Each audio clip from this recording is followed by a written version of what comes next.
UGVCL Mehsana ખાતે ઉર્જા મંત્રી ઋષિકેશ પટેલના વરદ હસ્તે નવીન ડિસ્પેન્સરીનું ઉદ્ઘાટન કરાયું। યુજીવીસીએલ મહેસાણા ખાતે ઉર્જા મંત્રી ઋષિકેશભાઈ પટેલના વરદ હસ્તે નવીન ડિસ્પેન્સરીનું ઉદ્ઘાટન કરવામાં આવ્યું હતું। આ પ્રસંગે ધારાસભ્ય મુકેશભાઈ પટેલ અને જિલ્લા કલેક્ટર એસ.કે. પ્રજાપતિ ઉપસ્થિત રહ્યા હતા। ઉદ્ઘાટન બાદ મંત્રીના અધ્યક્ષસ્થાને વીજ વિતરણ કંપનીની વિવિધ સેવાઓ સંદર્ભે સમીક્ષા બેઠક યોજવામાં આવી હતી। આ તકે ઉર્જા મંત્રી ઋષિકેશ પટેલે જણાવ્યું હતું કે યુજીવીસીએલ, પીજીવીસીએલ, એમજીવીસીએલ અને ડીજીવીસીએલ ચારે ચાર ડિસ્કોમના રિટાયર્ડ કર્મચારી સહિતના તમામ કર્મચારીઓને મેડિકલ સુવિધા સરળતાથી મળી રહે તે માટે ડિસ્પેન્સરીઓ ઊભી થઈ રહી છે। ત્યારે આજે મહેસાણા યુજીવીસીએલ ખાતે નવીન ડિસ્પેન્સરી ઊભી થઈ છે, જેથી કરી હવે યુજીવીસીએલના કર્મચારીઓને આરોગ્યની સુવિધાઓ ઘર આંગણે મળી રહેશે।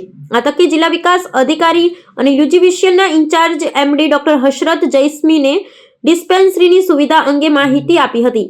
આ તકે જીયુવીએનએલ વડોદરાના મહાપ્રબંધક જેટી રાય, યુજીવીસીએલના મુખ્ય એન્જિનિયર જે.આર. ચૌધરી, જેટકો મહેસાણા ઝોનના મુખ્ય એન્જિનિયર કે.એમ. મોદી તેમજ યુજીવીસીએલ નાણા મહાપ્રબંધક આર.એમ. જૈન સહિત સંબંધિત વિભાગના અધિકારી કર્મચારીઓ ઉપસ્થિત રહ્યા હતા।